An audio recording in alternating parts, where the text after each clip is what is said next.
And we're following breaking news here on CBS Sports HQ, where the Golden State Warriors have signed three-time MVP Steph Curry to a 4-year, $215 million extension. That is per multiple reports. Curry averaged a career-high 32 points per game this past season en route to his second NBA scoring title. The 7-time All-Star with this deal is now the first player in NBA history to sign 2 deals worth more than $200 million. As you take a look at his career profile there, 3-time NBA champ, 2-time NBA MVP, 2-time NBA scoring champ, and the Warriors' all-time leader in points, assists, and 3 points made per game. Just incredible. Let's welcome in our own NBA champ, Avery Johnson, to talk about this. We had the idea this was going to get done between Steph and the Warriors. Sure enough, it does. 4 years, $215 million extension. Avery Johnson, just your initial reaction. A celebration with the Golden State Warriors, because you have arguably one of the top 5 players in the NBA under contract for the foreseeable future. Steph Curry was the reason why they were able to build that new Chase Center in San Francisco.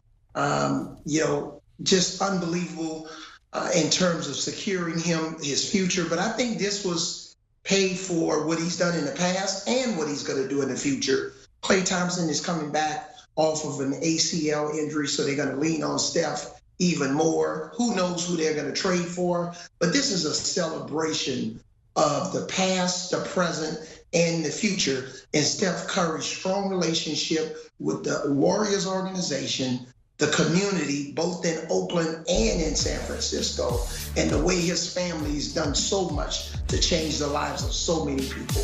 This is a great day for the Golden State Warriors. A celebration, as you call it there, for the Golden State Warriors. Avery, when you take a look at the money, as we mentioned, first player league history to sign 2 deals worth more than $200 million. But the way you talk about it, I mean, it seems like it is well worth it, according to you, for Steph Curry.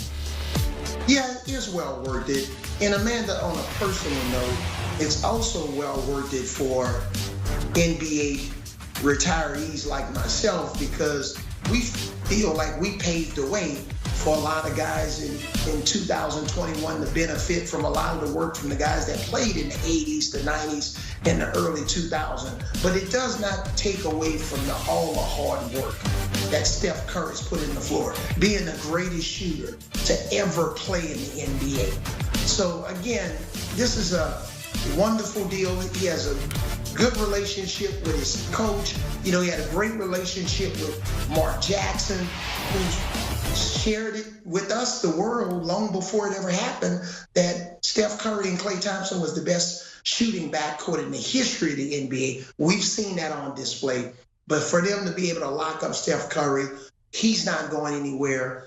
That'll make other free agents or guys that want to get traded to the Warriors knowing that Steph Curry is going to be there for a long time. Well, and that was my next question. I mean, beyond just this season, what it means for the Warriors long term to have him there. As you said, other people probably want to come play with him. Yeah, and because he's been a model of success. It's all about production. I saw something that made me laugh on social media, where a senator was interviewing an athletic director who was talking about how big his budget was, over $200 million, and they didn't have the success with their football team as they wanted. But this $200 million that the Warriors have spent on, that they're spending on Steph Curry, is pretty much like a discount, because he's worth even more. Similar with Michael Jordan, when he re-signed with the Bulls and everybody thought, oh, it was a ton of money. You signed Michael Jordan for 1 year, $30 million, or 1 year, $40 million. You can't ever really pay Michael Jordan. You really can't pay Steph Curry for what he's done for this franchise. And that's why it's going to be a big party tonight in Golden State, or wherever he is with his family. Exactly, wherever he is. He's probably having a good time popping that champagne already. Steph last season, 32 points per game, averaging that en route to his second NBA scoring title there. Let's talk about the Warriors this upcoming season, because before free agency began, before the draft, you said, look, they need a veteran on this team. They did. They landed some great players in the draft, Jonathan Kuminga, Moses Moody. What are you thinking about Golden State in free agency? Do they make any more moves and into the season? Yeah, I think the Warriors are looking to make a trade. I've heard Ben Simmons' name come up, but if they make a trade for a guy like Ben Simmons, then that means Draymond Green's not going to be on the roster because, he and Ben Simmons just not a good fit. But I know they're one of the teams that like Ben Simmons and very intrigued. I think it's all going to be about the development of their first round pick from last year, James Wiseman. How does he develop? Is he going to be on the roster this year? Is he going to be more that new age five-man that can play inside, play outside, handle the ball, make the necessary passes? Moses Moody, I think, is going to be one of the steals of the draft this year. I had a chance to catch up with his coach, Eric Musselman, when we both were on vacation in Mexico, and he was raving about this kid that he's really ready to step in and be a part of an NBA rotation from day one. But I think the biggest elephant in the room is Klay Thompson going to be healthy this year? And can he remain healthy for the entire season? And can he get back to being that elite defender along with all of his shooting prowess? I think that's the biggest question mark right now. Let's say he is healthy and they make some of those moves. Give me your projection for the Warriors this upcoming season. Well, they're definitely a playoff team. If Klay Thompson can come back, they're top 6 team in the Western Conference because, these guys have won multiple championships. They played in big games. They know how to win playoff series. You see some of the other teams in the Western Conference potentially are taking a step backwards. But I think they'll be a solid playoff team. Not sure if they can get past the first round, depending on who they're going to be matched up with.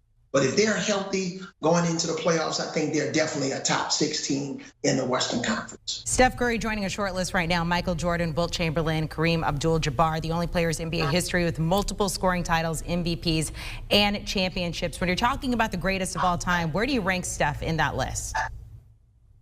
Well, he's eventually going to be a top 10 player, without a shadow of a doubt. And he's still got a body of work that's left in the rest of his career. But when you look at Steph Curry with the way he can shoot the ball with his size, there's no denying that this kid is going to go down as an NBA legend. He's a future Hall of Famer. That's easy. But I think there's still a little bit more work to do over the next 3 to 4 or 5 years. And I think he's going to really cement his legacy. His exploits on the floor with the three-point shooting, the floaters, the accuracy. This is a guy that can easily shoot 50% from the field, 40, 50% from 3, 85, 90% from the line. He's a 180 guy. When you can shoot 50% from the field, 40% from the three-point line, and 90% from the free throw line. There are not many guys in the NBA that can accomplish this. So I think he's just going to continue to tack on to his illustrious career. And, I think he'll remain, he will land in one of those top spots of being one of the all-time greats in the history of the NBA. Do you want a sports network that delivers everything that matters about the game? The highlights, the picks, the instant analysis, no yelling, no fake debates, no politics. Hit the subscribe button and never miss a moment.